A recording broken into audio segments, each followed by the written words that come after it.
Felipe, bom, hoje nosso Café com Debate já tradicional aqui nas nossas conversas de sexta-feira do IBRAC. Estamos hoje com Felipe Leitão Valadares Roquete, coordenador geral da CGA 9. Muito obrigada por ter aceitado o nosso convite de participar desse café hoje. A ideia aqui é a gente conhecer um pouquinho mais do Felipe, ele contar para a gente da ampla experiência dele no CAD. Salvo engano, você está no CAD desde 2009, não é, Felipe? Então, é um longo caminho, aí, um longo trajeto. Também estou aqui hoje com a Patrícia, que trabalhou, como vocês viram, aí incansavelmente no grupo de trabalho de leniência, e vai trazer hoje também para a gente, certamente, ótimos inputs aí para essa conversa com o Felipe. Vamos começar então. Felipe, se você me deixar, vou começar aqui a abrir um pouco, já perguntar para você contar um pouquinho de você, mas principalmente todo mundo te conhece por ser o cérebro por trás do Projeto Cérebro. Então, para você trazer um pouquinho para a gente dessa experiência também, da sua experiência em todos esses anos desenvolvendo isso, né, e trabalhando no cérebro também. Bem, Ana, muito obrigado a você, a Patrícia e ao IBRAC pelo convite, a oportunidade de fortalecer essa interlocução que eu acho que é super qualificada entre o CAD e o IBRAC. É difícil falar, né, da nossa própria trajetória, sem parecer muito jogar confete na nossa própria cabeça, mas eu sou servidor público federal desde 2004, eu trabalhei 5 anos no Ministério da Educação, conduzindo programas de avaliação de políticas públicas, e em 2009 eu participei de um processo seletivo na antiga Secretaria de Direito Econômico para trabalhar na unidade de investigação de cartéis e licitações. E então fiquei trabalhando junto primeiramente com o Paulo Casagrande, depois com a Fernanda Machado, até a criação do novo CAD.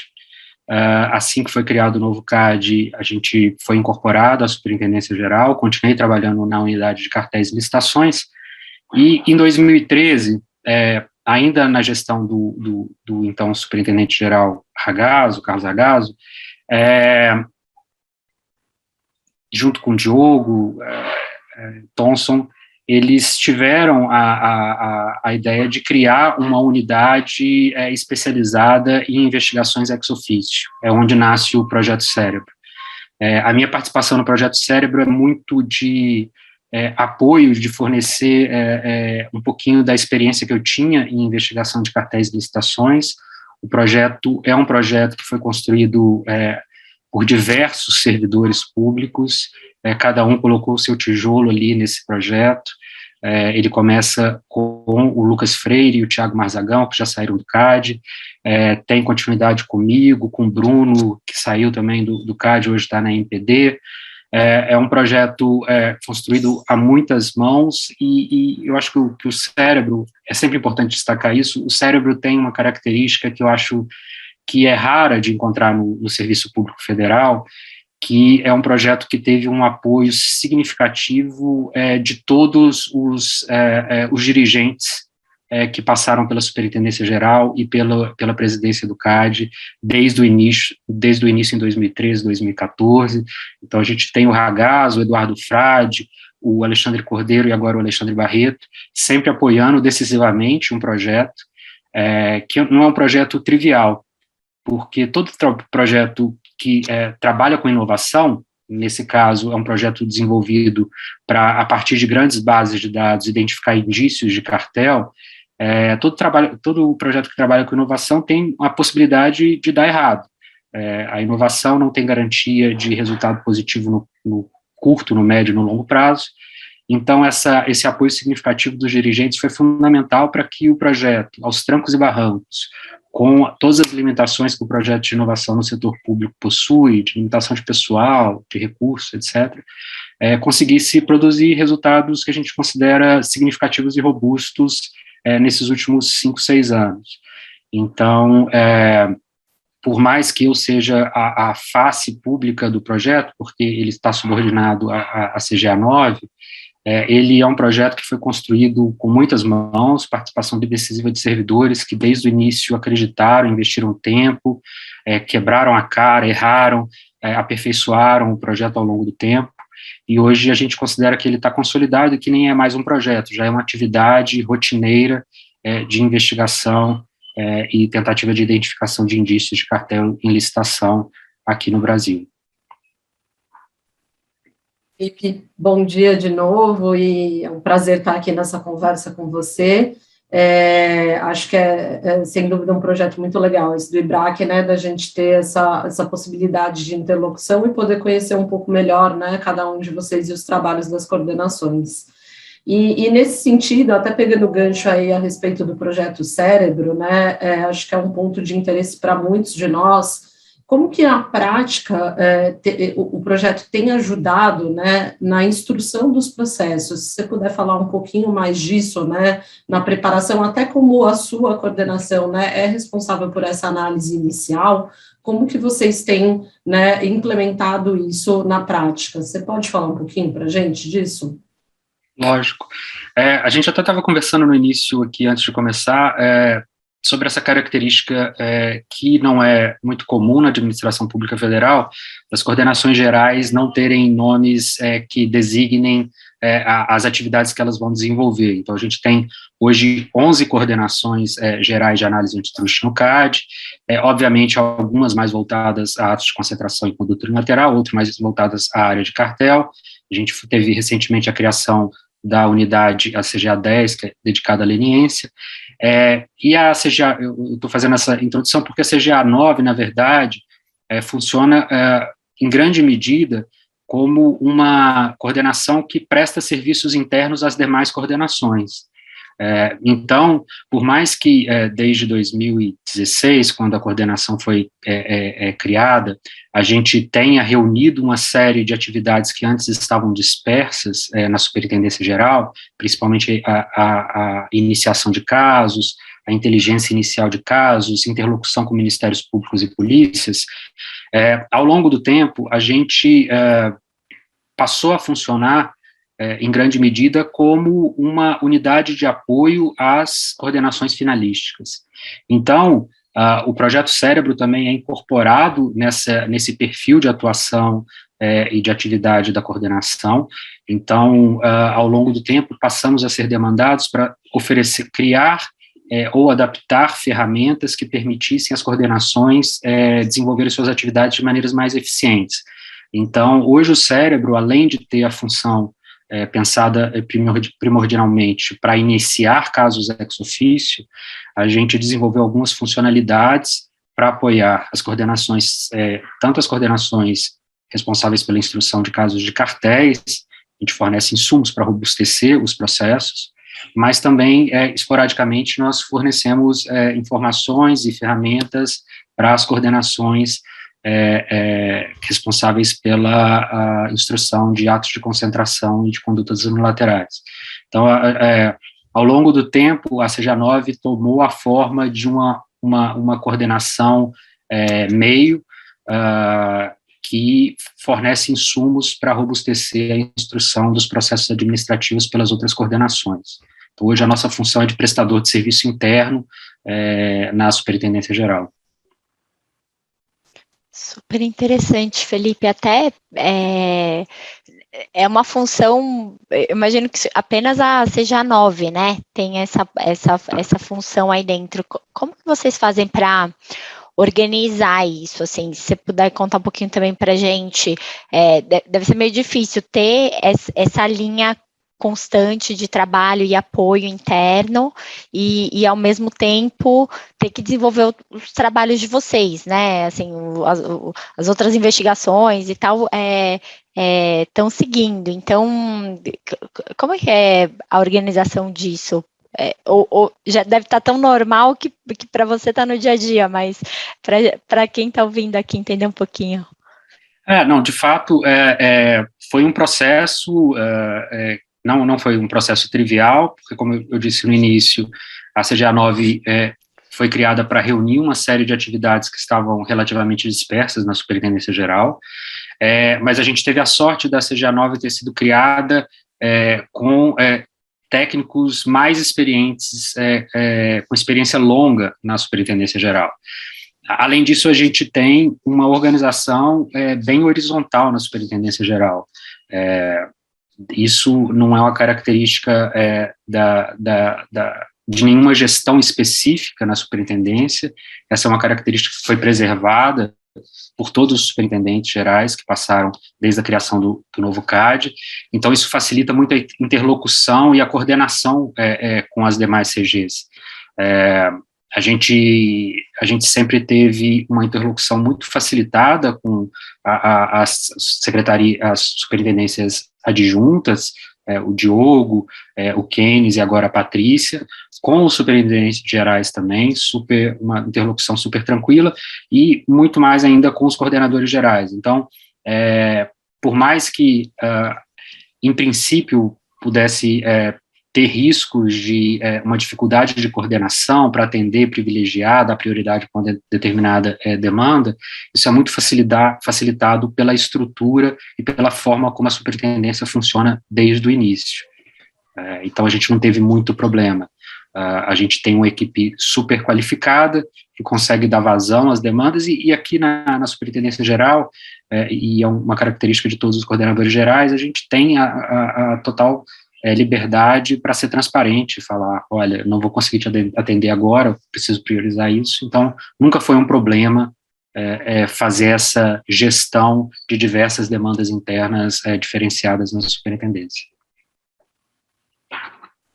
Obrigada, Felipe. Acho que, para a gente já está, assim, ampliando os horizontes, em relação à forma como vocês se organizam, que, de fato, como você comentou, a gente não tem, inicialmente, muita visibilidade aí, da forma como vocês se organizam. E até nessa linha, para aprofundar um pouco esse tópico, a gente queria também entender um pouco se todos os casos de condutas anticompetitivas, eles passam pela CGA9 antes de serem ali distribuídos para as coordenadorias ali finalísticas, acho que você usou esse termo, salvo engano, ou se, caso não, como que funciona essa distribuição de caso entre as coordenações, Vocês têm algum critério ali definido para saber, esses casos têm necessidade de passar, por essa análise, essa triagem inicial, por exemplo, só casos em que há, eventualmente, a necessidade, da aplicação dessas ferramentas,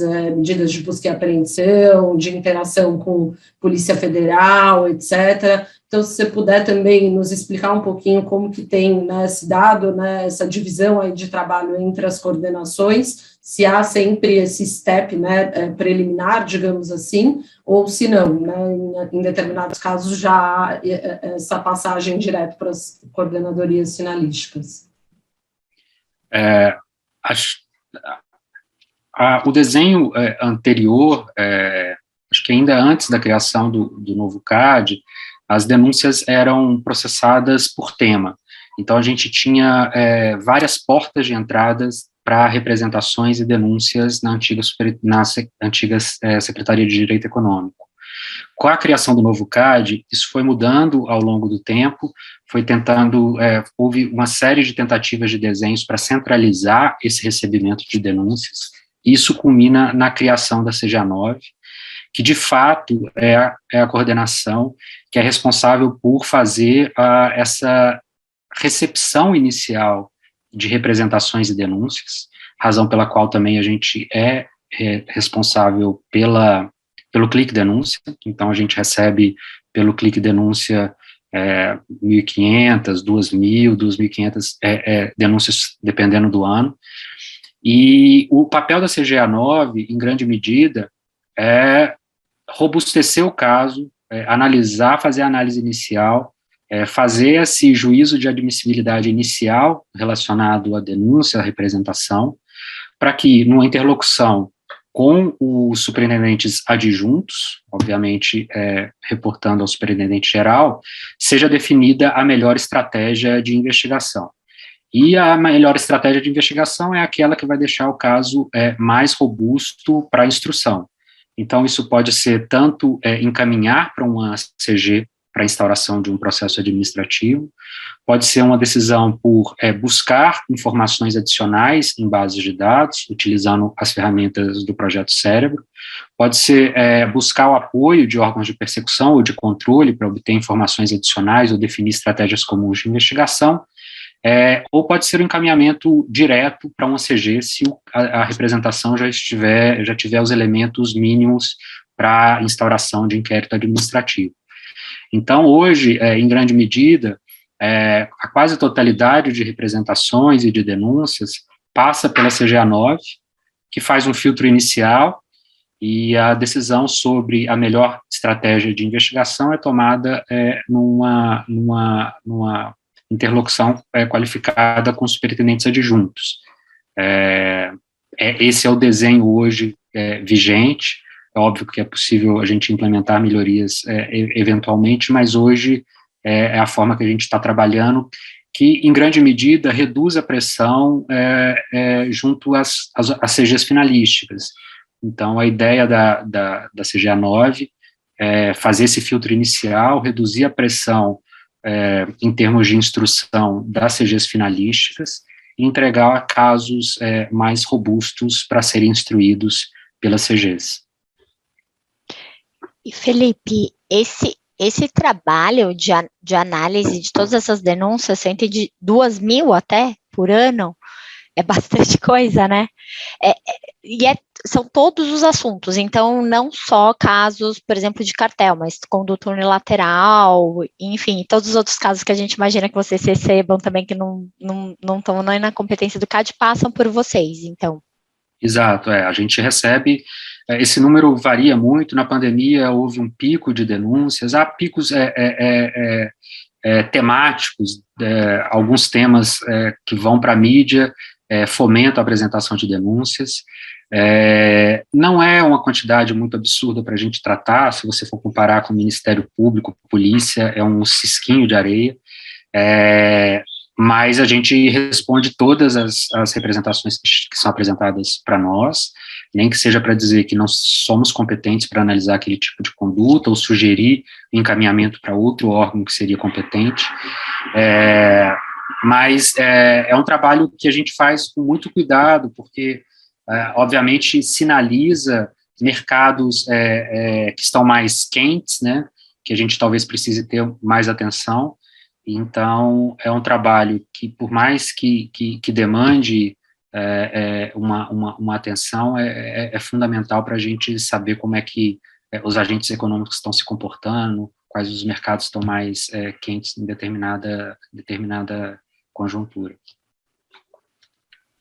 E até, se me permite pegar um gancho aqui no que o Felipe falou, né, porque você falou que o papel, né, até um pouco da CGA9, ao fazer essa análise inicial, é tirar um pouco, né, dessa pressão da coordenação depois finalística, já entregar o caso mais robustecido, né, para que a CGA9, para que as outras CGAs já tenham o caso, né, um pouco mais avançado. Vocês têm alguma visibilidade, Felipe, desde que, né, houve essa organização, né, nesse formato, se isso tem, de fato, né, imprimido celeridade no trabalho das CGAs finalísticas? Eu não sei se vocês têm algum estudo interno, né, de o quanto isso tem afetado na celeridade, tanto para instauração do processo, porque eu acho que vocês têm, né, daí já um conhecimento acumulado ao ficar com essa fase inicial de todos os processos que deve, né, imprimir uma velocidade aí na preparação dos processos para esse início, quanto depois, né, para o trâmite do processo, uma vez que você já passou por essa etapa, né, inicial ali de robustecer, de tentar evidências adicionais por conta, né, de ferramentas como Cérebro ou interlocução aí com outras autoridades. Então, né, acho que essa também é uma questão ali que imagino que vocês devam ter esse olhar também, né? A pergunta é excelente, Patrícia. Assim, é um estudo que eu gostaria de fazer sobre né, a questão temporal da instrução, do julgamento, mas hoje é uma questão que é difícil de responder, porque a gente precisaria ter o contrafactual de uma realidade na qual não existisse CGA9 e as coordenações recebessem todas as denúncias temáticas.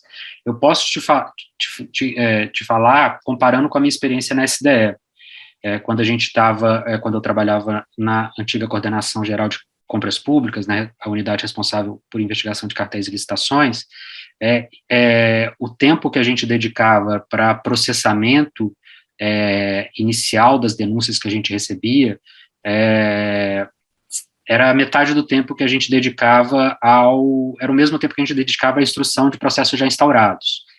Então, partindo do suposto que sempre haverá escassez de recursos humanos na administração pública federal, na nossa experiência lá na SDE, metade do tempo de trabalho a gente dedicava à análise e processamento de denúncias, é uma proxy boa para a realidade que existiria na ausência da CGA9.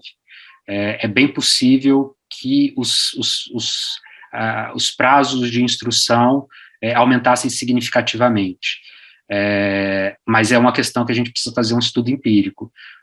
Eu acho que é super interessante estudar essa questão dos tempos de instrução e de julgamento. Eu, pessoalmente, tenho um interesse pessoal de fazer um estudo desse em breve, e, enfim, mas é difícil de eu te dar um número do tipo, a gente está economizando 100 dias por processo, por PA, mas eu considero que seja um impacto realmente positivo. Interessante. E Felipe, nessa parte, vocês fazem então toda essa triagem inicial, né, atuam nessa fase inicial, passam depois esses casos para as outras coordenadorias, e depois que o caso já está nas outras CGAs, tem algum tipo de interação entre a sua CGA e as outras, alguma questão de follow-up, ou às vezes alguém que trabalhou inicialmente no caso e tem alguma informação que é relevante, tem algum procedimento, assim, de acompanhamento depois? Ou foi, e aí foi, não é mais problema seu. E vou até pegar uma carona aqui, Felipe, desculpa te interromper, só para você já considerar aí também na sua resposta, por exemplo, assim, para a instauração do processo, vocês trocam figurinhas, assim, já que você teve esse olhar, né, a sua coordenação, e eles também vão ter, em relação a quem devem ser os representados na preparação da nota técnica de instauração, como que se dá, né, essa interação, ou a hora que vocês passam o processo para eles, né, porque você falou que tem essa função de apoio, né, da sua coordenação depois para as demais, mas em que nível, né, vocês chegam a atuar conjuntamente, né, na definição dessas partes aí super relevantes do processo? Também é uma excelente pergunta. Em grande medida, ela é respondida pela característica primordial da coordenação, que é uma coordenação meio para fornecer insumos para as outras CGs. Então, a gente gostaria de se livrar de um processo, né, uma vez finalizado na coordenação, entregar para a CG e nunca mais encontrar, mas eu dou um exemplo pessoal meu, eu trabalhei intensamente no caso do metrô de São Paulo, do cartel de metrô de São Paulo e outras cidades do país, e também no primeiro caso da Lava Jato do mercado onshore, de Lava Jato, offshore, né, as refinarias da Petrobras, e eu passei vários anos ainda sendo consultado, dado o meu conhecimento sobre o caso inicial. Então, a CGA9, ela está à disposição para apoiar CGs finalísticas a qualquer momento da instrução do processo. A gente não substitui o trabalho que é realizado pelas CGs, mas a gente pode ser consultado, por exemplo, para buscar dados atualizados de licitações relacionados a um determinado mercado, que vai ajudar a CG a fazer a instrução. A gente pode ser procurado para entrar em contato com o Ministério Público, para solicitar cópias da investigação criminal, para apoiar a investigação, a instrução do caso pelas CGs. Então, a CGA9 está à disposição das CGs para ajudar em qualquer fase do processo. É lógico que a gente não substitui a CG, a gente só fornece o insumo que foi demandado, e sempre com essa perspectiva de fazer a instrução da melhor qualidade, da forma mais célere possível. Então, a gente não pode se dar ao luxo de perder a memória da investigação. Como a investigação, em grande medida, nasce na CGA9, os nossos servidores têm um conhecimento do caso inicial que não pode ser perdido, e a gente sempre tem protocolos e procedimentos internos que facilitam essa transmissão do conhecimento dentro da estrutura da SG. Então, a gente raramente se livra do caso no curto prazo. Os casos sempre estão voltando para nos procurar novamente. Haja memória, hein, Felipe? Ou boas anotações. Tem técnicas. Tem técnicas muito boas, né? Assim, quando a gente estava trabalhando nos casos mais complexos, antes da criação da CGA9, a gente teve várias conversas com outros órgãos, tanto no Brasil quanto no exterior, para compartilhar, né, técnicas de investigação, técnicas de gestão de casos, e uma das sugestões que me ajudou muito na minha trajetória de investigador aqui no CAD foi a criação de diários de investigação. Então, assim, a gente tem o registro, principalmente em casos sensíveis, de tudo que é feito, quem fez, quando fez, por que fez. Então, isso ajuda bastante a gente não perder essa memória. E vocês sabem muito bem, vocês lidam com casos tão ou mais complexos, uma quantidade muito maior do que nós, e vocês sabem que sem esse registro você tem um risco muito grande no final do processo perder informações que são essenciais. Essa organização é essencial mesmo, né? Porque a gente está tratando aí de casos que vão ter uma duração de muitos anos, então se você não tiver, né, essas técnicas, realmente, né, os dados se perdem. E as pessoas mudam, né, assim, tem, agora mesmo, né, acho que tem a sorte na CGA9 de ter muita gente que está nela há muito tempo, mas acaba às vezes mudando, muda de coordenação, muda de órgão, né. E Felipe, nessa parte nessa análise inicial que vocês fazem do caso e tudo mais, uma dúvida que eu tenho essa parte, por exemplo, muitos casos a gente vê que às vezes tem muita discussão sobre prescrição, né? Então, por exemplo, às vezes com relação a algumas das empresas investigadas, está claro que a prescrição não se aplica, mas às vezes com relação às outras já fica mais na dúvida, às vezes uma pessoa física e tal. Isso é uma análise que nessa parte inicial vocês costumam olhar também, ou é um assunto que a sua coordenação não olha e vocês costumam passar para de fato, as outras coordenações que vão instaurar o caso? Até para saber, né, se as pessoas vão entrar ou não, né, na investigação. Como o papel da CGA9, em grande medida, é fazer uma triagem inicial, coletar informações complementares a respeito da conduta que foi denunciada, a gente, na verdade, desenha um grande cenário dessa suposta conduta, mas a decisão acerca da participação de cada pessoa física ou jurídica, das datas, isso em grande medida fica a critério da coordenação que vai instaurar o processo administrativo. Então, obviamente, existem situações limite, muito extremas, que obviamente a gente consegue fazer esse filtro inicial, mas a decisão, em grande medida, fica a critério da coordenação que vai fazer a instauração do processo administrativo. A gente trabalha, principalmente na CGA9, com os procedimentos preparatórios e os inquéritos administrativos. Então, em grande medida, essa análise fica a critério da coordenação finalística, que vai tomar a decisão ou pela necessidade de instrução adicional, ou vai tomar a decisão pelo arquivamento ou pela instauração do processo administrativo. A nossa grande tarefa é fornecer a maior quantidade de informações úteis para as CGs para que elas tomem de maneira fundamentada essa decisão. Então,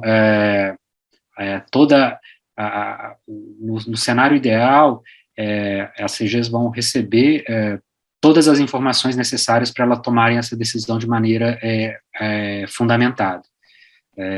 Salvo honrosas exceções, a gente não faz a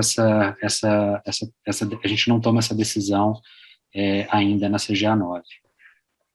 Mas a gente sabe que é extremamente relevante, que vem sendo um tema que vem surgindo de maneira mais recorrente, principalmente no tribunal. Não, sem dúvida, e acho que já foi até objeto, salvo engano, não do IBRACAN do ano passado, mas do ano retrasado, né, um pouco essa discussão sobre, porque a gente tem visto, né, polos passivos, às vezes, gigantescos os processos, e que, né, por vezes não é interessante nem para o CAD, né, porque, enfim, adiciona ali um tempo, né, de instauração e instrução do processo, para muitas vezes chegar lá no julgamento e ser arquivado por prescrição para diversas pessoas. Então, né, a gente entende a limitação de também fazer a análise nesse momento inicial, porque você ainda pode ter evidências, né, coletadas ali ao longo do processo, trazidas até por meio, por exemplo, de TCC, mas às vezes, acho que como você falou, né, Felipe, tem situações né, limítrofes, como, por exemplo, uma empresa que saiu totalmente do mercado, né, então, acho que daí já está definida, de fato, né, a cessação do envolvimento daquela empresa, ou uma pessoa física que tem um caso, sei lá, de falecimento, ou que ela até se desligou da empresa, então, acho que tem algumas situações, né, que são realmente excepcionais e que podem já, né, adicionar ali né, uma celeridade em resolver a questão em relação a essas pessoas, né, tanto jurídicas quanto físicas, saber que você não vai ter a necessidade de, em relação a elas, né, fazer né, a busca por elementos adicionais, né, para penalização. Mas entendi que vocês estão com isso no radar também, então acho que né, importante saber, e acho bem alinhados aí com o que a gente também, né, imaginava.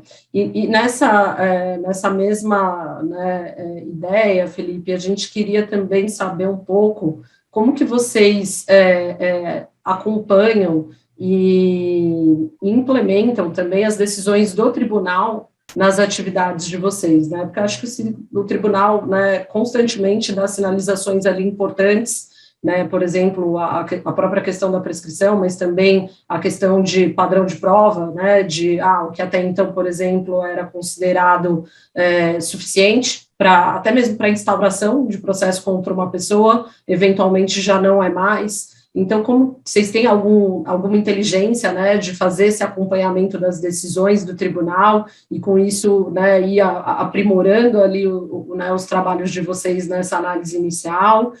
Se você puder falar também um pouquinho disso para a gente.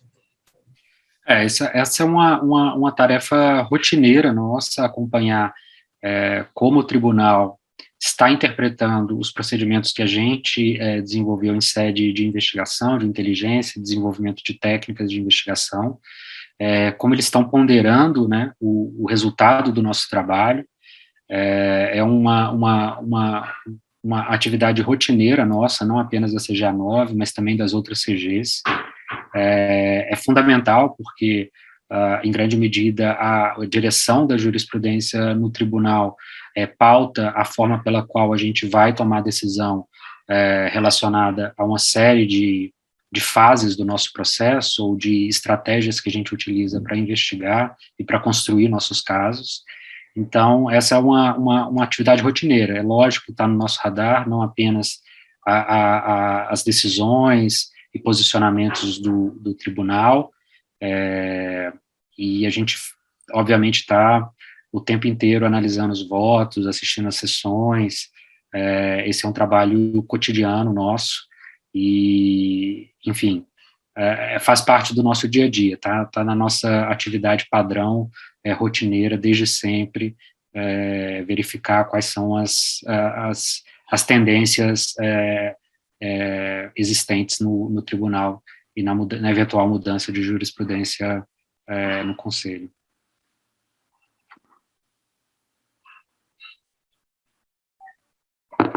Verdade. Se você quiser, eu posso até já emendar outra aqui nessa linha. Vai lá, Patrícia, pode passar.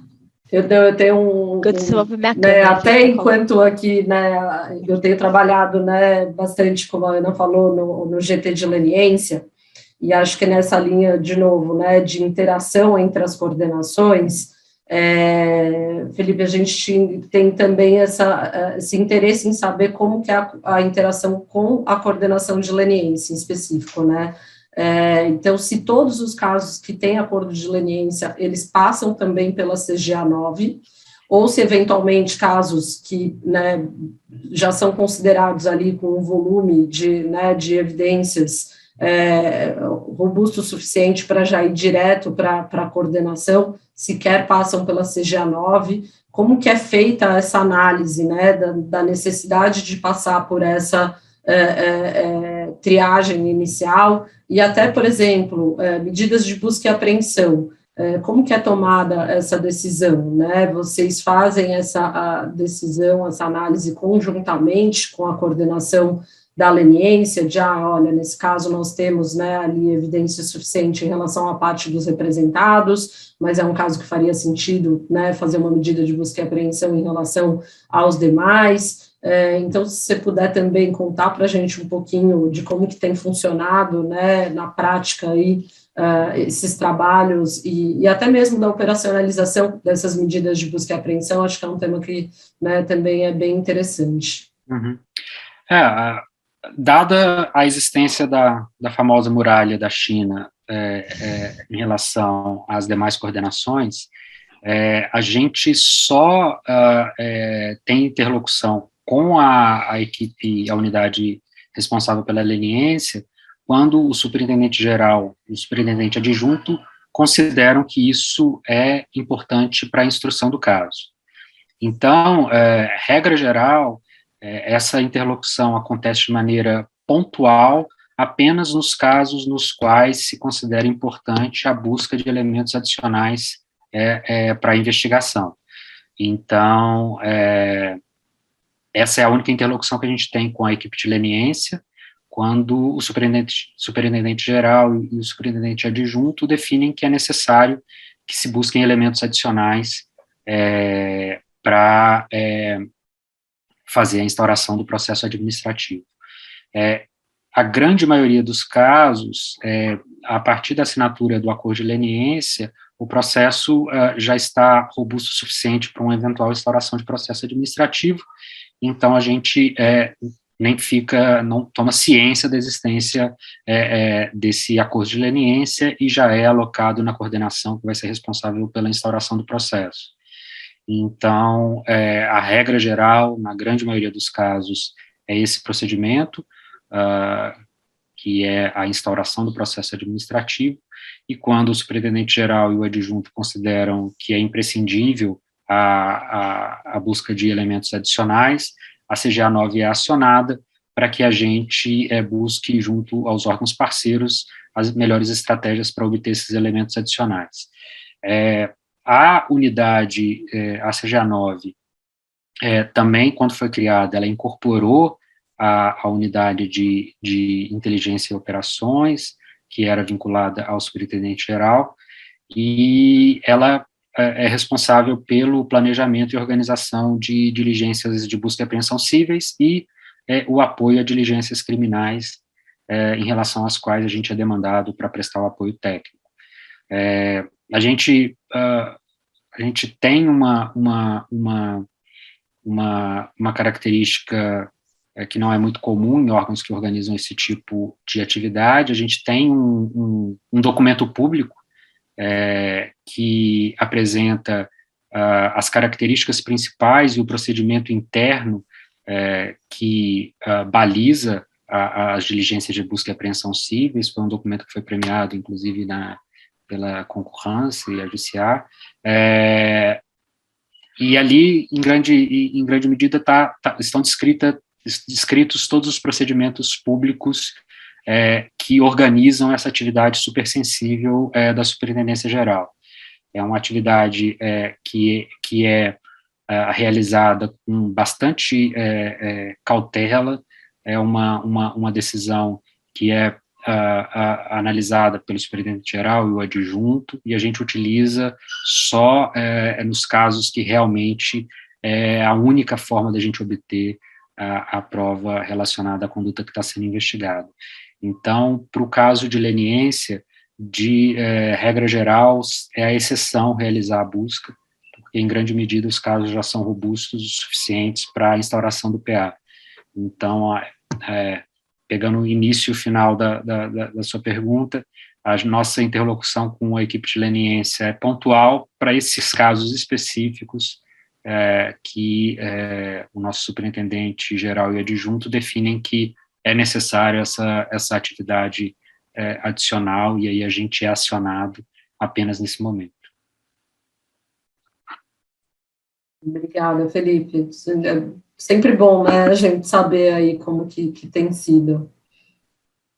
E principalmente para quem está ouvindo a gente aqui, Felipe, tem, né, advogados, economistas que estão há anos aí atuando, mas também tem bastante gente que começou na área faz pouco tempo, então acho que todo esse pano de fundo, de como acontece e tal, é bem interessante para todo mundo, para a gente mais velhos nos reciclarmos um pouco e para o pessoal mais novo para entender também. E o que eu queria saber é o seguinte, a CGA 9, então, basicamente tem seu trabalho, ajuda todo mundo aí nos outros pontos. O que eu queria saber é, vocês pedem ajuda para alguém? Por exemplo, tem um departamento no CAD, fora do CAD, que possa ajudar vocês em alguma coisa. Então, por exemplo, tem um departamento, o DE, né, que a gente sabe que às vezes pode ajudar em algumas análises e tal, ou às vezes até do próprio cérebro. Uma coisa que não ficou muito clara para mim é assim, todo mundo que está no cérebro está na CGA 9, ou tem uma equipe que é só do cérebro? E aí, quando vocês precisam, eles ajudam vocês também. Tem essa... vocês pedem ajuda quando precisam, Felipe? E para quem? A gente sempre pede ajuda quando precisa. E nem sempre a gente ajuda, né? Talvez a nossa grande vantagem seja não atrapalhar. Então, não necessariamente a gente sempre ajuda, mas certamente a gente busca não atrapalhar ninguém dentro do CAD. Dentro do CAD, a gente tem interlocução com todas as CGs e as outras áreas meio também. O DE, em grande medida, é um fornecedor de insumos e de estudos para todas as áreas do CAD, obviamente com ênfase no tribunal, os gabinetes, a presidência.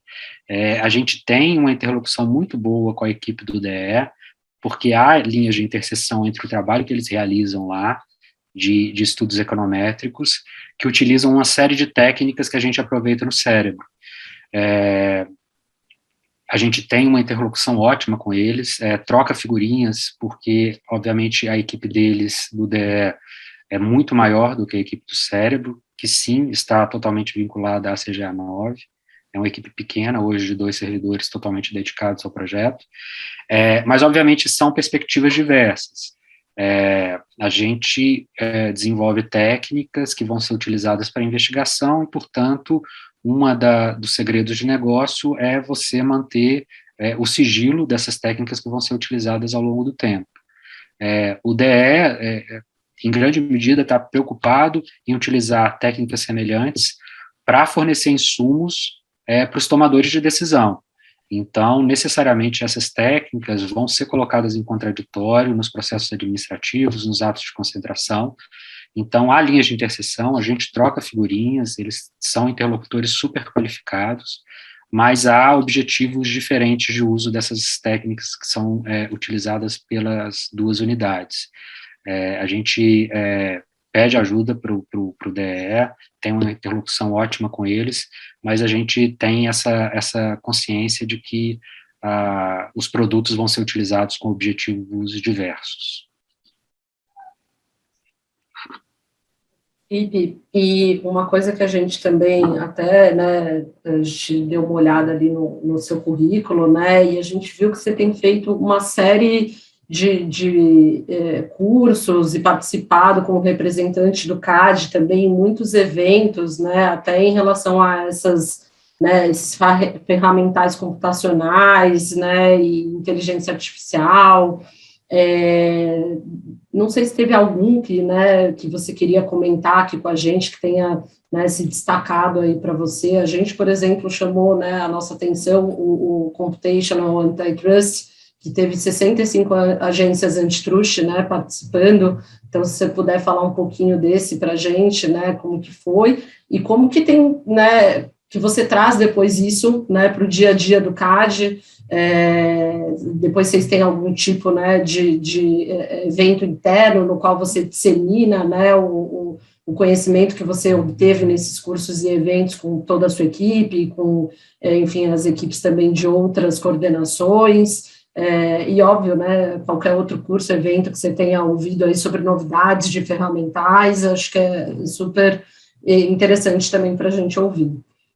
Só complementando esse ponto também, Patrícia, até, Felipe, até esses workshops também e conferências, por exemplo, da ICN, né, acho que às vezes outras autoridades, principalmente Inglaterra, Europa, Estados Unidos, estão muito avançados, né, em uso de software e inteligência artificial mesmo, se tem algo que dá para aprender com eles e até importar aí algumas tecnologias para cá.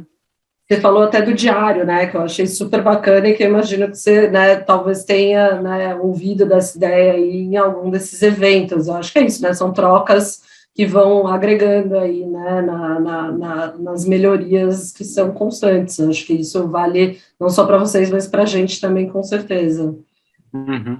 Essas conferências, esses fóruns internacionais, assim, para mim eu sou um cara muito tímido, eu não gosto muito de participar dessas coisas, mas é fundamental, porque, na verdade, a gente participa desse tipo de evento, em grande medida, para sinalizar que o CAD possui uma unidade que realiza esse tipo de atividade, de uso de dados para investigação, que é o passo inicial para a gente fazer uma conversa técnica entre as equipes internas das autoridades que estão fazendo a mesma coisa. Então, desde o início do projeto, ainda quando o Lucas Freire era o coordenador do projeto, a gente já realizou mais de 50 conversas com autoridades antitrustes ao redor do mundo para trocar figurinhas. Em grande medida, as autoridades antitruste, elas têm um pouco mais de cautela de divulgar os resultados das iniciativas que eles conduzem,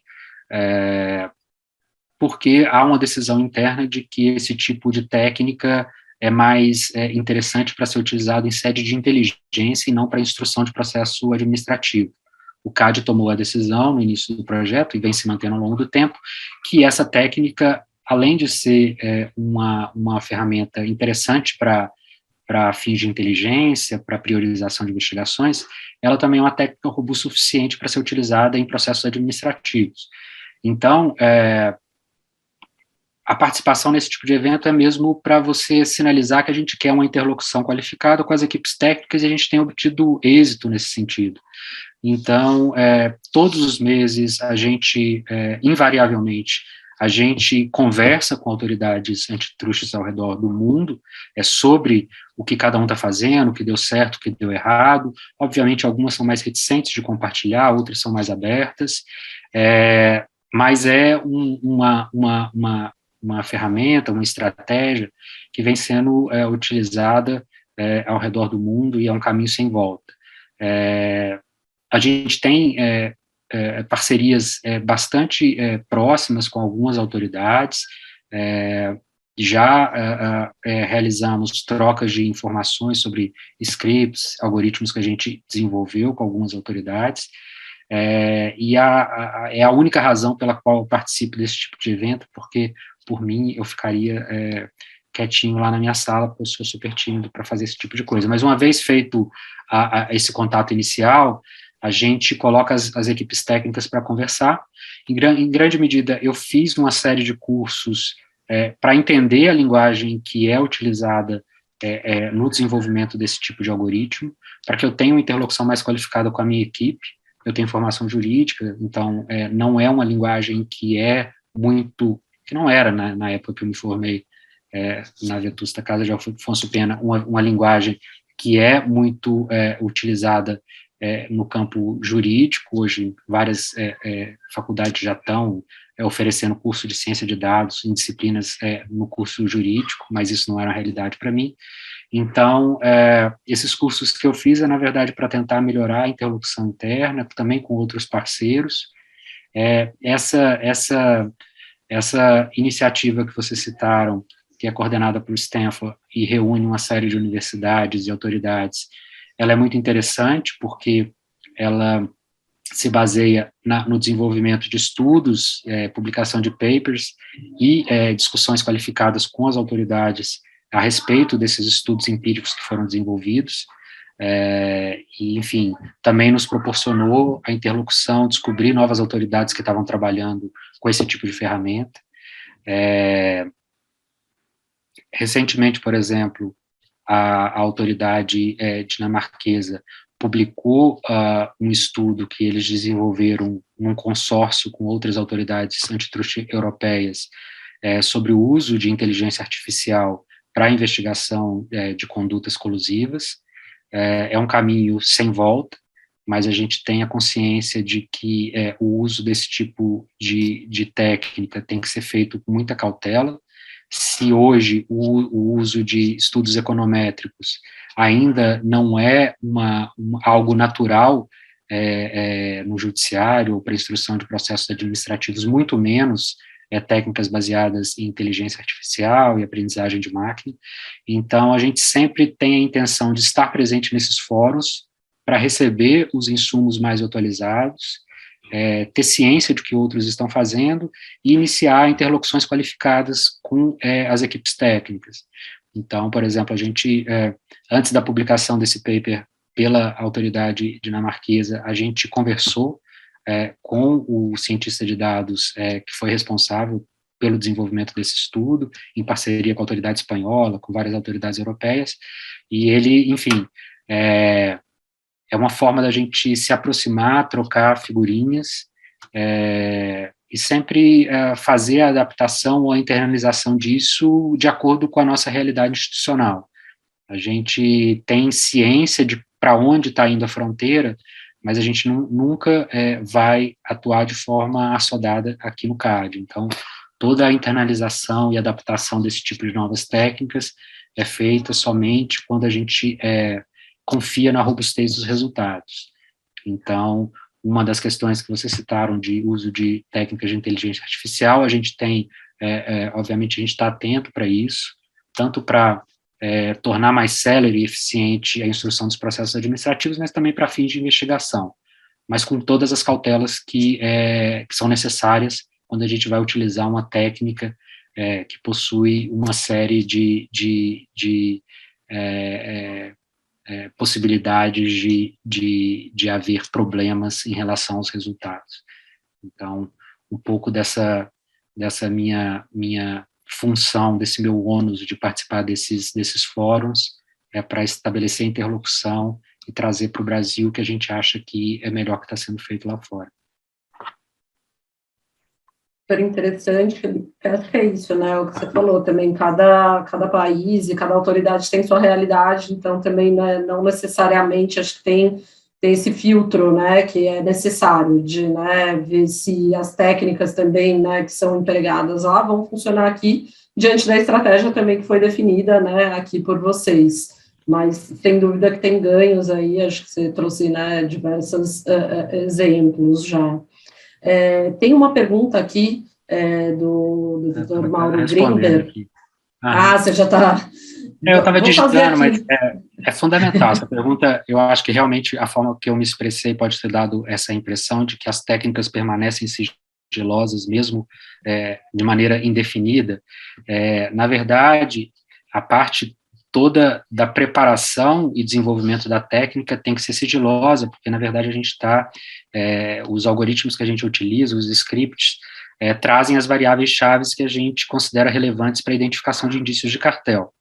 Mas, por exemplo, o caso que a gente instaurou no final agora eu já perdi a noção do tempo por causa da pandemia, mas, salvo engano, foi no final do ano passado, que foi o primeiro processo administrativo instaurado com base nos achados do cérebro, desde o momento em que foi deflagrada a operação, ou seja, em que houve a fase ostensiva da investigação, todas as empresas supostamente envolvidas no acordo tiveram acesso integral a todos os scripts, a todas as informações que a gente utilizou para recomendar a diligência de busca e apreensão. Então, de forma alguma, é nossa intenção deixar sigiloso a principal fundamentação da nossa investigação. Então, desde o início, desde a fase ostensiva da investigação, que foi uma diligência criminal conduzida pela Polícia Federal com apoio do CAD, essas empresas supostamente envolvidas e as pessoas físicas supostamente envolvidas já tiveram acesso ao estudo técnico contendo todos os scripts, inclusive os scripts integrais, se as partes quiserem reproduzir isso com os dados que foram utilizados, elas podem fazer isso. Então, de forma alguma, a ideia é deixar a técnica sigilosa ad infinitum. É até o momento em que o sigilo é essencial para a integridade da investigação. Uma vez dada a publicidade à investigação, todas as empresas que foram afetadas pelos resultados daquele estudo tiveram acesso imediato e podem analisar a robustez dos resultados, podem apresentar pareceres técnicos refutando o fundamento e o tipo de estudo que a gente fez, mas eles têm acesso completo à integralidade dos scripts e dos modelos que foram utilizados. Obrigada, Felipe. Acho que com isso, Ana, não sei se temos mais tempo para perguntas, temos aí 1 minuto, a gente tem sido super criterioso em relação ao tempo, mas acho que a gente tem que perguntar para você, Felipe, você tem mais uns minutinhos, ou como que você está de horário? Tenho sim, os minutinhos tenho, daqui a uma meia hora é hora de levar filho para a escola, mas até lá sempre mais. Então, acho que dá tempo de mais 1, 2 perguntinhas. Vamos lá, Patrícia. Ó, eu vou fazer uma, nem sei se tem mesmo, porque eu ouvi aqui, mas não sei se existe, tá? A gente tinha ouvido que tinha um projeto para investigar casos de gun jumping no CAD, que talvez isso fosse ser incluído aí no planejamento estratégico e tudo mais.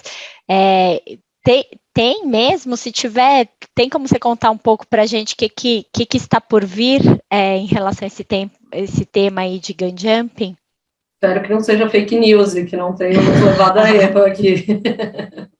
Não. De fato, como a CJ9 atua como recebedora de demandas de todas as áreas do CAD, de fato, há uma demanda para que a gente tente desenvolver uma solução que automatize a detecção de possíveis situações de gun jumping.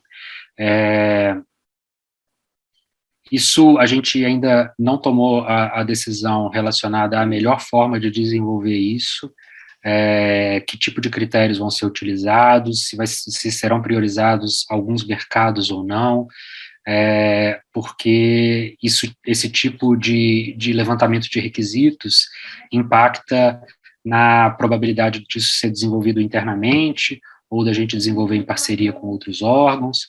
Então, é uma ideia que realmente existe, que foi levantada em algumas reuniões de planejamento estratégico. Ainda não foi tomada uma decisão final sobre a melhor forma de operacionalizar e implementar isso, mas, de fato, é um tema que pode ser enfrentado com ferramentas tecnológicas, é possível fazê-lo. A grande questão é a gente definir esses requisitos de interesse da área finalística, e a gente está nessa fase de levantar esses requisitos para iniciar a eventual implementação, mas de fato um tema que também é desenhado em grande medida para desonerar as áreas finalísticas, principalmente a área de triagem de ACs, que faz esse monitoramento hoje, tanto ativa quanto reativamente, e tornar isso algo automatizado para, novamente, desonerar as finalísticas e para que elas foquem, de fato, no que é o primordial para a atuação delas. Bem interessante. Se isso daí vier, acho que dá para ver que vocês são muito criteriosos aí em todos esses projetos e o escopo disso, até para, né, depois, como você mencionou aí para a pergunta do Mauro, para ter fundamentação depois, né, inclusive não levantar nenhum questionamento, bem interessante. Felipe, Patrícia, eu adoraria continuar essa conversa até a hora de você levar sua filha na escola, mas nossos coordenadores aqui todos estão falando que nosso Café com Debates é muito pontual, é conhecido pela pontualidade britânica aqui, então eu vou manter, e até bom, Felipe, porque aí depois a gente tem outras oportunidades para poder te chamar para fazer novas perguntas. Queria agradecer muito a sua presença, super simpático, trouxe informações super interessantes para todo mundo. Queria agradecer também minha colega Patrícia, por ter ajudado aí com perguntas interessantíssimas aqui hoje, ainda mais eu que estou sem voz, e agradecer em nome do IBRAC a todos que estão aqui com a gente. Obrigada, um abraço, ótimo final de semana. Obrigado, Ana. Obrigada, Felipe. Obrigada, Ana. As perguntas foram excelentes. Espero que eu tenha respondido a todas. Estou à disposição para ajudar e responder outras perguntas que vocês quiserem. Abração. Obrigada, Felipe. Um abraço. Obrigada, Ana. Um abraço.